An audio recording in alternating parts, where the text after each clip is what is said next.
Welcome, fellow Biafrans, lovers of freedom across the world. I welcome you to this amazing program, and I thank you for being part of us on this very platform. Thank you for all your support. Thank you for always coming around to help us and share videos. I appreciate everyone that is connecting to this platform, whether you are a Biafra or non-Biafran.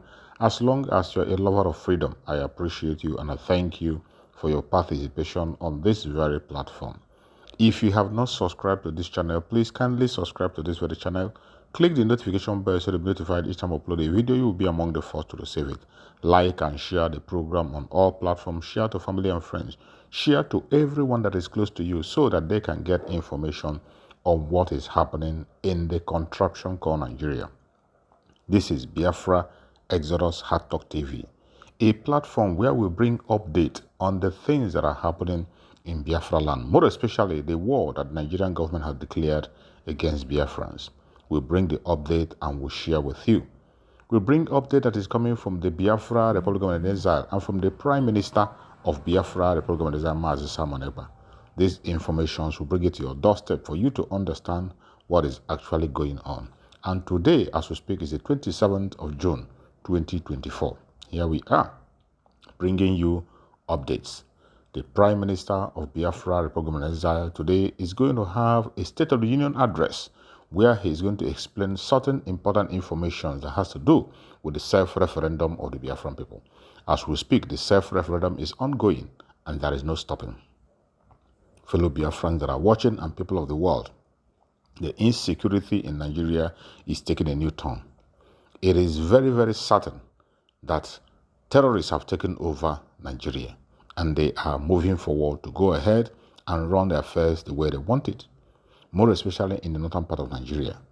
The terrorists are in charge and the government seems not to be bothered about that. The people in the north have seemed to accept their fate and there is nothing they can do about that. The governors, before their own very eyes, members of the terrorist group are being crowned emirs, they are being crowned kings, and they are being given titles, traditional titles, in various states without anybody questioning why it is being done. As we speak, so many people have been sacked from their own areas, sacked from their villages, and the government seems not to bother. Instead, the government is busy stealing from the people. The government is busy impoverishing the people the more. This is so sad. And we cannot keep quiet and continue to pretend it is not happening. This is something that is happening that the whole world is seeing. This is one of the reasons Biafrans do want to get out of Nigeria, because Biafrans cannot afford to watch their children, their mothers, and their sisters being taken captive. They cannot afford to see their children and mothers being enslaved. They cannot afford to allow the terrorists to take over their territory. That is why they are moving forward to declare the independence of Biafra on their territory, and every preparation towards that is now ongoing. They have already conducted the self-referendum, and it's still ongoing with a massive turn-up. Wherever you are on this world, if you want to save life in Biafra land, you want to save life in that country called Nigeria, all you have to do is to support the disintegration of Nigeria. The only thing that will grant permanent solution to the problem of Nigeria is the disintegration of that contraption called the zoo. If you do not disintegrate it, it is going to get worse. Everyone must pay attention. The government is so insensitive, and the government is a fraudulent government run by criminals. A government run by the criminals. The person they made the president today in the zoo is a drug baron, convicted drug baron in the US. The person who they made the Senate president today has a case in the EFCC, a criminal also, a fraudster. So many of them that are working today under this government are fraudsters. Many of them have been convicted in the various countries. Some are convicted in that contraption called Nigeria, and yet they have taken over the country and they are running it down, making things for themselves, making themselves comfortable as much as they can.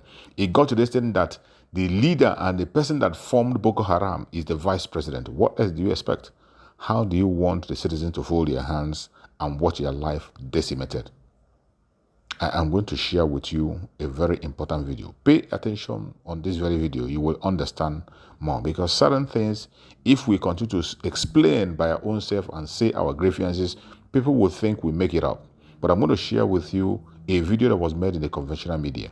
Maybe that will convince you to understand that all is not well. Let's watch. The current Nigerian government seems to be the most tone-deaf government we've had in recent times because of all the things Nigeria in its current state needs to spend money on.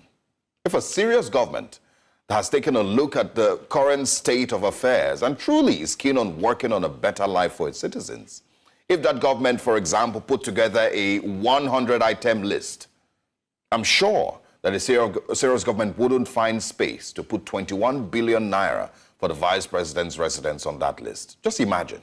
Put together a list of the top 50 things that Nigeria needs currently, urgently.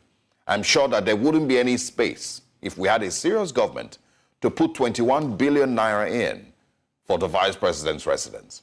But the government in Nigeria today continues to show Nigerians very clearly that its priority isn't the Nigerian people.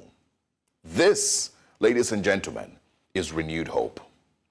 There's no way in logical terms that this project can be defended by any person, but with renewed hope, they don't even bother to give you a good explanation for why this is. What they've simply said is, and of course I'm going to be quoting the Vice President and the Minister of the FCT, Nyesom Wike. He says, this project was awarded in 2010, 14 years ago, and was abandoned in 2014. It was in January this year, in 2024, that we had to review the project to 21 billion naira from 7 billion naira, and that means an additional 14 billion naira. He goes on to say, for a vice president's residence to take 14 good years, and then Mr. President within a year made it a reality. This is what is called renewed hope. Now, it goes on to say that President Tinubu explained that the provision of a suitable residence for the vice president is not merely a matter of convenience, but also a symbol of respect for the office and the individual who occupies it. Again, this is what we see as renewed hope. And the thing here is, the Honorable Minister of the FCT sees this as something that Nigerians should applaud them for completing an unfinished project. He's proud of it. He's excited to tell you that they've finished this project in 1 year. But this is the same government that told Nigerians to tighten their belts. And the same Nigerians have had to make completely insane sacrifices just to survive current realities. The same government does the complete opposite, has no thought in itself to hold back when it's time to spend billions and billions of naira. In what way in any universe is spending 21 billion naira on the vice president's residence beneficial to the Nigerian people? Why does Nigeria need that residence currently? And calling this a waste of money, of course, calling the whole project a waste of money, goes to show Nigerians exactly what this government has in its renewed hope agenda. More and more waste of the country's resources. Now, not only is the renewed hope wasteful in mind-blowing proportions, it is also very proud and loud when they waste Nigeria's money. It's only in Nigeria that you see the president or vice president and other top government officials leave their official duties to go and cut ribbon at the opening of a house. You wouldn't see this anywhere else in the world. And it shows clearly that these people are not busy. They have their priorities very, very twisted. One would expect that when such an expense is brought to the National Assembly or Mr. President's table, they will look at it and say, no, not right now, because Nigeria needs every available penny to be redirected into healthcare and education, security, and other more important issues. That's what you would expect in a country that knows that it doesn't have money to waste. But Nigeria has money to waste. The Nigerian government has money to waste. The renewed hope agenda has billions of naira to waste. Don't be fooled. And so it is in my view that we need to stop trying to remind the presidency about the sufferings of Nigerians. Stop this whole talk about, oh, Mr. President needs to be made aware that Nigerians are going through a lot. Because don't be deceived. It's not that they are not aware. They just have other things that they are focused on in the interim. Good morning, Nigerians. They used Zeke against Ojukwu. After composing the Biafran national anthem, Dr. Azikiwe jumped ship and joined Nigeria. Because they promised him that one day he will be the head of state. Some of you don't know that Azikiwe was supporting Biafra until he jumped ship. The same promise they made to Awolowo. They also told Chief Awo that, no, don't worry, one day you'll be president of Nigeria. Did that happen?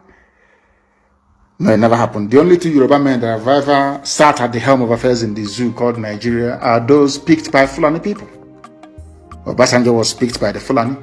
So too was Shonekon after they annulled the win of Abiola, as if we do not know. They didn't stop there. They also used an anti-Biafran demon in the person of Obabiasika to try and finish up the job. Obabiasika, like Chimamanda Adichie, was an intellectual. He was a university of Ibadan, very, very learned. Obabiasika was very bright, very intelligent. And in order to prove to the British that he was detribalized, you know that stupid word, black buffoon, they start to talk nonsense. I don't see Biafra coming. They're not together. They're talking rubbish. Before the state of Israel was founded in 1948, the Jews all around the world were not together. They were not together. Go and read the book called Exodus. They were not together. The very prominent Jews in New York that had the money said no. In fact, they wanted to come and fight David Ben-Gurion. And at the port of Haifa, their ship was sunk. They brought arms to come and fight their own brothers, not to fight the Arabs that were attacking Israel from all corners and quarters. The same thing with us. Anybody who is a bit learned, if you write one or two things, you think you've arrived. And you can offer an opinion on Biafra, which you don't know. Very disappointingly, Chimamanda Adichie, I had regard and respect for, was talking pure. People said you should understand it the other way. That is pure rubbish. To tell me you believe in Nigeria and you're learned, you believe in Nigeria, you went to school and you studied, and you believe in something that was created as a limited liability company, more or less, the zoo, Royal Niger Company. A white man will decide a name of a nation for you, decide what to... Wasted education. That tells you all you need to know. Now I understand the reason why they never gave the Nobel Prize to Chinua Achebe. Now I know. Before I thought I knew, but I didn't. They did not give the Nobel Prize to Chinua Achebe because he failed to denounce Biafra. Britain knew that Chinua Achebe was a hardcore Biafran. They denied him the Nobel Prize and gave it to Wole Soyinka instead. He wrote more books than Wole Soyinka. He's known all over the world than Wole Soyinka because he's a Biafran. That global conspiracy against us. His works has been translated to, is it 270? I don't know how many languages all over the world. Things fall apart. In fact, I suggest that Chimamanda goes back to read. Go back and read. Things fall apart. Achebe was more famous than you are. Chinua Achebe was more famous than Chimamanda. He was a Biafran. He died a very proud Biafran. You that came up, maybe because BBC gave you an award, maybe one glass ornament. You think you've arrived. You are now dining and drinking tea with white people. You now have opinion about Biafra. What do you know about Biafra?